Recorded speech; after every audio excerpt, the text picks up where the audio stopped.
मित्रांनो नमस्कार, मी प्रताप गवस। मित्रांनो, उद्या महाराष्ट्रामध्ये 13 मे रोजी चौथ्या टप्प्यातलं मतदान होऊ घातलेलं आहे। महाराष्ट्रासह संपूर्ण देशामध्ये चौथ्या टप्प्याचं मतदान उद्या होईल। तदनंतर महाराष्ट्रामध्ये 5वा टप्पा 20 मेला आहे आणि महाराष्ट्रातील मतदानाची प्रक्रिया पूर्ण होईल। इथलं मतदान सीलबंद होईल आणि 4 जूनला त्याचा निकाल लागेल। संपूर्ण भारतामध्ये मतदानाचे एकूण 7 टप्पे आहेत, पैकी महाराष्ट्रामध्ये 5 टप्प्यामध्ये हे मतदान होतं आहे। आज हा व्हिडिओ बनवण्याचं कारण एवढंच, माझी एक विनंती आहे की मित्रांनो, कदाचित तुमच्या लोकसभा क्षेत्रामध्ये मतदान झालेलं असेल, तुम्ही मतदान केलेलं असेल, असं जरी असलं तरी एक कळकळीची विनंती आहे की ही जी निवडणूक आहे ही अगदी म्हणतात ना की अतिशय मोलाची, अत्यंत किमतीची, अतिशय महत्वाची, आपल्या देशाला आपण कुठल्या दिशेने घेऊन जाणार आहोत त्या देशाला दिशा देणारी ही निवडणूक ठरणार आहे। कारण आज ज्या पद्धतीने देशातील ज्या लोकशाहीच्या विविध यंत्रणा आहेत त्या यंत्रणांवरती ज्या पद्धतीने दबाव टाकून मनमर्जीप्रमाणे कारभार महाशक्तीच्या माध्यमातून होतो आहे, त्यातून हळूहळू आपली लोकशाही विकलांग होऊ लागलेली आहे। ही जी आपली देशाची लोकशाही विकलांग होते आहे, ती लोकशाही बळकट राहील का की ती लोकशाही संपून जाईल, त्याची दिशा ठरवणारी ही निवडणूक आहे। वाढती महागाई, बेरोजगारी, महाराष्ट्राचा विचार केला तर महाराष्ट्रातून निघून गेले उद्योगधंदे, अशा या संपूर्ण परिस्थितीमध्ये आपण सगळेजण उभे आहोत। माता भगिनींना तर विशेष निवेदन आहे की गेल्या या काही काळामध्ये ज्या पद्धतीचे अत्याचार झालेले ते तुमच्या आपल्या सगळ्यांच्या नजरेसमोर आहेत। मणिपूरमधील महिलांवरती झालेले बलात्कार, त्यांची निघालेली नग्न धिंड असू दे किंवा अन्य ठिकाणी देशामध्ये किंवा आपल्या राज्यामध्ये झालेल्या अशा प्रकारच्या अत्यंत दुर्दैवी घटना असू देत, या घटना जर थांबवायच्या असतील, देशाला एका चांगल्या दिशेने न्यायचं असेल तर सर्वप्रथम संविधान राखलं गेलं पाहिजे, लोकशाही बळकट झाली पाहिजे। आणि जर लोकशाही आणि संविधान राखायचं असेल तर तुम्हा आम्हा प्रत्येकाचं एक जबाबदार हिंदुस्थानी नागरिक म्हणून कर्तव्य आहे की आपल्याला मतदान करायचंय आणि इतरांना मतदान करायला भाग पाडायचंय।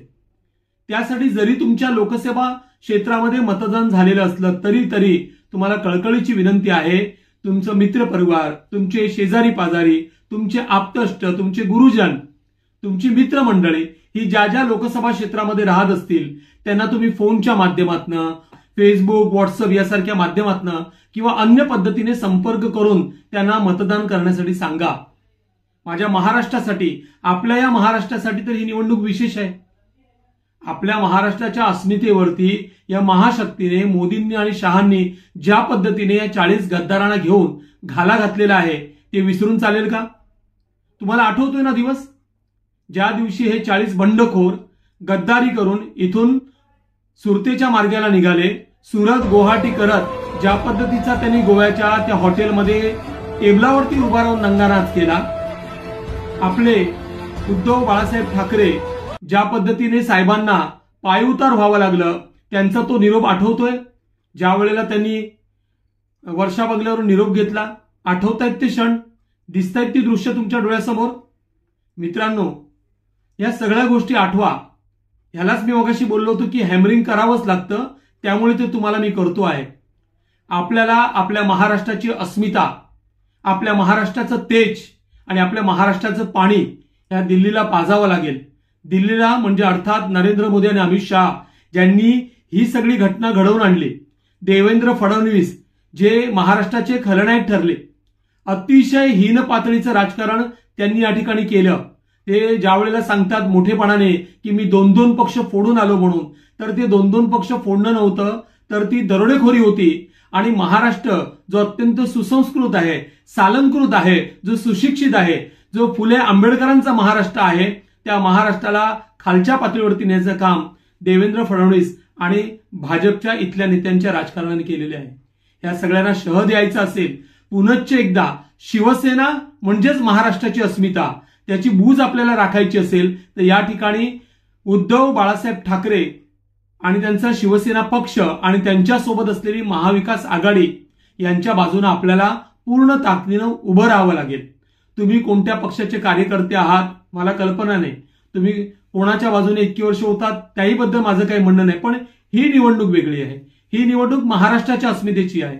आपले उद्योगधंदे पळवले गेलेले आहेत, आपले तरुण बेरोजगार झालेले आहेत, इथली महत्वाची केंद्र गुजरातला हलवली गेलेली आहेत.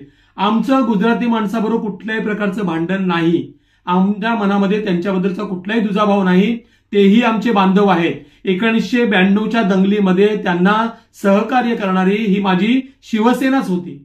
तर त्यामुळे तो वाद नाहीच आहे. पण आम्ही इथे स्थानिक आहोत, आपण इथले महाराष्ट्रातले आहोत. इथलं पोषक वातावरण, चांगलं वातावरण, या वातावरणामध्ये उद्योगधंदे उभे राहू शकतात. कितीतरी लाखो लोकांना नोकऱ्या मिळू शकल्या असत्या, पण जाणीवपूर्वक मुंबईला कमीपणा आणण्यासाठी, महाराष्ट्राला कमीपणा आणण्यासाठी, पर्यायाने येणाऱ्या काळामध्ये मुंबईसह महाराष्ट्राची शक्ल पाडण्यासाठी ज्या पद्धतीचं गलिच्छ राजकारण या लोकांनी केलेलं आहे, त्या राजकारणाला जर छेद द्यायचा असेल आणि पुनश्च एकदा आपल्या महाराष्ट्राला चांगले दिवस आणायचे असतील, तर आपल्याला महाराष्ट्रामध्ये महाविकास आघाडीच्या मागे उभं राहावं लागेल. तेव्हा माझं आपल्या सगळ्यांना नम्र आवाहन आहे, पुनश्च एकदा जरी तुमच्या लोकसभा क्षेत्रामध्ये तुम्ही मतदान केलेलं असेल किंवा नसेल, तरी त्या दोन्ही परिस्थितीमध्ये 20 मे पर्यंत आपल्या महाराष्ट्रातले 5 टप्पे संपेपर्यंत, सध्या हा व्हिडिओ मी महाराष्ट्राच्या अनुषंगाने बनवतो आहे, त्यामुळे जोपर्यंत हे 5 टप्पे आपले संपत नाहीत तोपर्यंत आपली जबाबदारी संपत नाही. प्रत्येक कार्यकर्त्यानं, प्रत्येक सुजाण नागरिकानं निश्चितपणे त्यासाठी आपापल्या परीने प्रयत्न करायचे. कारण ही निवडणूक तुमची, माझी, जनतेची निवडणूक झाली पाहिजे. ज्या वेळेला ही जनतेची निवडणूक होईल त्याच वेळेला आपल्याला अपेक्षित बदल, आपल्याला अपेक्षित रिझल्ट याच्यातून मिळू शकतील. जाता जाता आजच उद्धव बाळासाहेब ठाकरे यांची मुलाखत श्री संजय राऊत यांनी घेतलेली आहे. सामना वर्तमानपत्रामध्ये ही मुलाखत छापून आलेलीच आहे. त्याच वेळेला विविध चॅनल्सवर देखील ही मुलाखत उपलब्ध आहे.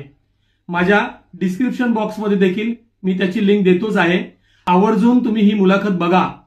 उद्धव बाळासाहेब ठाकरे ही व्यक्ती, एवढे जबरदस्त प्रहार त्यांच्यावर झाल्यानंतर सुद्धा पक्ष चोरणं, चिन्ह चोरणं, 40 आमदार सोडून जाणं, 12 खासदार सोडून जाणं, अर्ध्यापेक्षा अधिक पक्ष निकामी करणं, या संपूर्ण परिस्थितीमध्ये देखील ज्या हिमतीनं, ज्या धैर्यानं ते लढतायत. शंखनाद होऊ दे, रणदुंदुभी वाजू दे, नाद घोष गरजू दे विशाल. देश म्हणजे देश, माझा देश पहिला प्रथम, माझी महत्वाकांक्षी त्याच्या नंतर असली पाहिजे.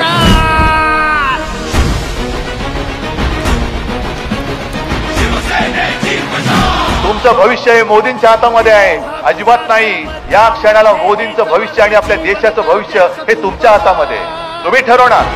शक्ती जाळण्या, मार्ग स्पष्टता, शिवसेनेची पेटली मशाल. पण आता संपूर्ण देशातल्या जनतेने नारा दिलेला आहे की अब की बार भाजपा तडीपार, आणि हुकुमशाहीच्या विरुद्ध एकजुटीने मशाल पेटवून दाखवल्याशिवाय राहणार नाही, हा मला विश्वास आहे. आणि महाराष्ट्राचा विचार करतायत, देशाचा विचार करतायत, अशा वेळेला ही मुलाखत तुम्ही जरूर बघा. पुनश्च एकदा तुम्ही जागरूक व्हाल आणि मतदान करण्याची तुमची जी इच्छाशक्ती आहे ती तीव्र होईल. महाराष्ट्राच्या दृष्टीने तुम्ही मतदान कराल, देशाच्या प्रगतीसाठी, महाराष्ट्राच्या प्रगतीसाठी, विकासासाठी मतदान कराल, याची मला निश्चितपणे खात्री आहे. तुर्तास इथेच थांबतो. उद्याच्या मतदानाच्या वेळेला जात असताना हा प्रत्येक विचार, हे प्रत्येक गोष्ट लक्षात घ्या आणि मतदान करा, हेच पुन्हा एकदा नम्र आवाहन. धन्यवाद. मी प्रताप गवस.